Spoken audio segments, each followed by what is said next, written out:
आज हम बात करेंगे एक ऐसी कंडीशन की जिससे हमारे देश में हर 3 में से 1 इंसान सफ़र कर रहा है। हर तीसरे हेल्थ चेकअप में यह डिजीज़ डायग्नोज हो रही है। इसका नाम है non alcoholic fatty liver disease.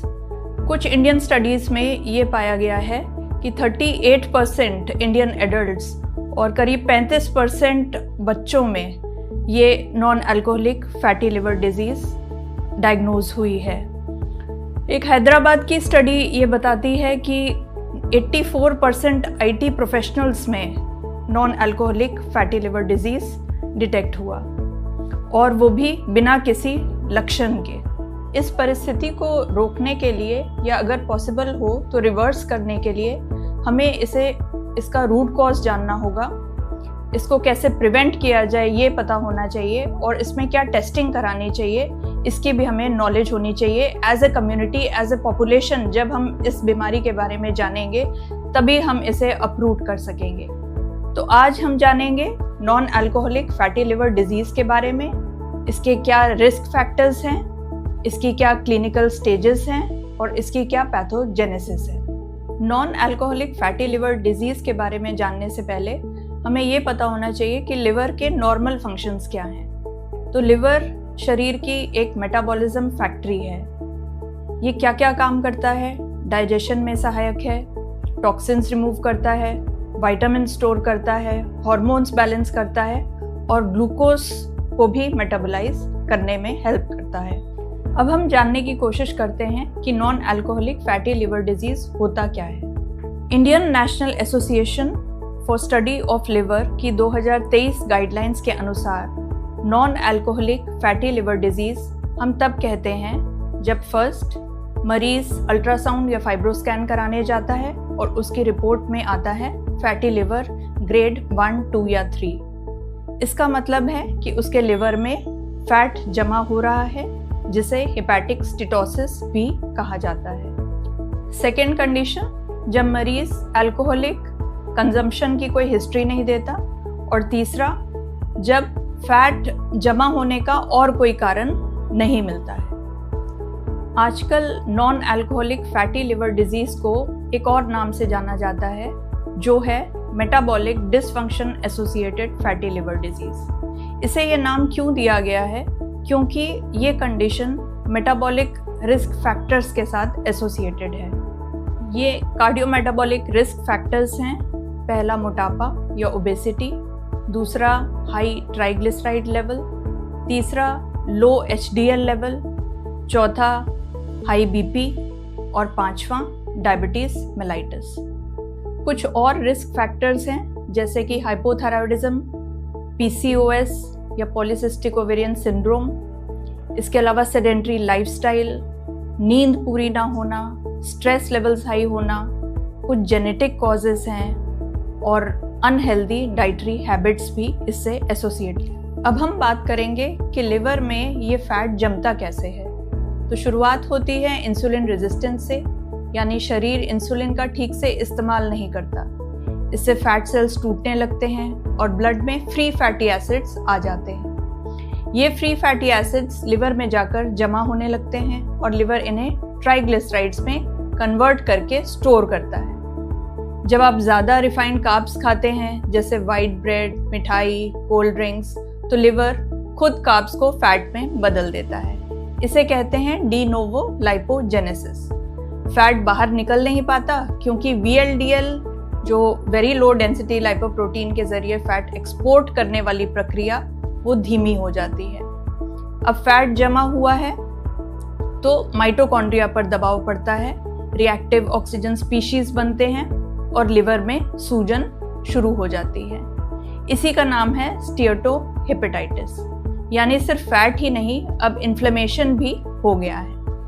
अगर इस स्थिति को भी न सुधारा जाए तो धीरे धीरे लिवर सेल्स में फाइब्रोसिस शुरू हो जाता है और सालों में जाकर सिरोसिस या यहाँ तक कि लिवर कैंसर तक बात पहुँच सकती है। अब बात करते हैं फैटी लिवर की क्लिनिकल स्टेजेस की, उसकी पूरी प्रोग्रेस की, यानी ये कहाँ से शुरू होता है और कहाँ पहुँच सकता है। पहला है सिंपल स्टीएटोसिस। सिर्फ फैट जमा होता है, इन्फ्लेमेशन नहीं है। लाइफस्टाइल सुधारने से पूरी तरह ठीक हो सकता है। दूसरी स्टेज है स्टीएटोहेपेटाइटिस। फैट के साथ इन्फ्लेमेशन और सेल डैमेज भी होता है। थोड़ी गंभीर स्टेज है लेकिन ध्यान देने पर रिवर्सिबल है। तीसरी स्टेज है फाइब्रोसिस। रिपीटेड इंजरी से लिवर में जख्म बनने लगते हैं। ये टाइम सेंसिटिव स्टेज है, जल्दी पहचानना जरूरी है। चौथी स्टेज है सिरोसिस। लिवर का स्ट्रक्चर बिगड़ जाता है, उसका फंक्शन भी बिगड़ जाता है। इसमें रिवर्सल मुश्किल है, सिर्फ डैमेज कंट्रोल मुमकिन है। और पांचवा हेपेटोसेलुलर कार्सिनोमा। रेयर है लेकिन सीरियस केसेस में लिवर कैंसर भी हो सकता है। अब हम जानेंगे कि non alcoholic fatty liver disease में डायग्नोसिस कैसे बनता है और इसमें क्या क्या टेस्टिंग होती है।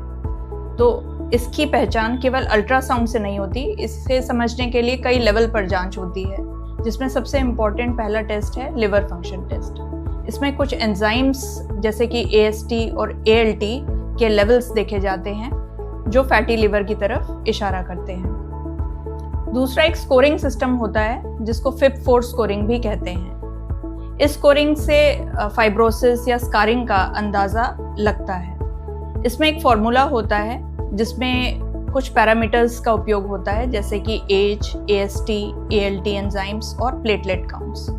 कुछ अदर टेस्ट जैसे कि lipid profile, HbA1c, fasting insulin, glucose levels, HOMA-IR score भी करवाए जा सकते हैं जो कि इंसुलिन रेजिस्टेंस, डायबिटीज़ और हाई ट्राइग्लिसराइड वगैरह इंडिकेट करते हैं। इसके बाद आते हैं कुछ इमेजिंग टेस्ट्स, रेडियोलॉजिकल टेस्ट्स, जिसमें पहला सबसे इम्पोर्टेंट है अल्ट्रासाउंड एब्डोमेन। ये एक सस्ती और सुरक्षित जांच है।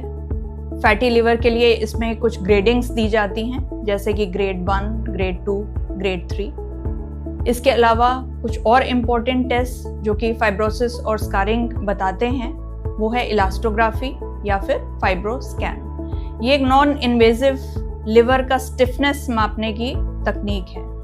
इसमें 2 पैरामीटर्स आते हैं, एक तो कैप स्कोर जिसे कंट्रोल्ड एटेन्युएशन पैरामीटर कहते हैं जो फैट कंटेंट को बताता है, और दूसरा है LSM यानी कि लिवर स्टिफनेस मेजरमेंट जो फाइब्रोसिस को बताता है। अगर इसकी वैल्यू लेस देन 7 kPa है तो ये बताता है कि कोई फाइब्रोसिस नहीं है, यानी कि फैट एक्यूमुलेशन जो लिवर में है अगर है तो वो रिवर्स हो सकता है। Non alcoholic fatty liver disease का सबसे असरदार इलाज, फर्स्ट वेट लॉस। टारगेट क्या होना चाहिए? 7 से 10% बॉडी वेट रिडक्शन। इससे ना सिर्फ फैट कम होता है बल्कि सूजन और फाइब्रोसिस में भी सुधार आ सकता है। दूसरा है diet plan. Low carb diet, high fibre food इसमें असरदार होता है। जंक फूड, मीठा, कोल्ड ड्रिंक्स इनसे परहेज करना। प्रोटीन रिच फूड लेना, ओमेगा 3 कंटेनिंग फूड्स लेना जैसे कि फ्लैक्सीड है, वॉलनट्स है, नॉन वेजिटेरियन है तो फिश। तीसरा है डेली एक्टिविटी, कम से कम 30 से 45 मिनट ब्रिस्क वॉक, योगा या फिर एरोबिक एक्टिविटी। सेडेंट्री लाइफस्टाइल छोड़ें, हर 30 मिनट में उठें, स्ट्रेच करें। चौथा है स्ट्रेस और स्लीप मैनेजमेंट। कम नींद, तनाव और अनियमित routine non alcoholic fatty liver disease को और बढ़ाता है। 7 से 8 घंटे की नींद जरूरी है। चौथा है प्रिवेंशन। अब इसका बचाव कैसे करें?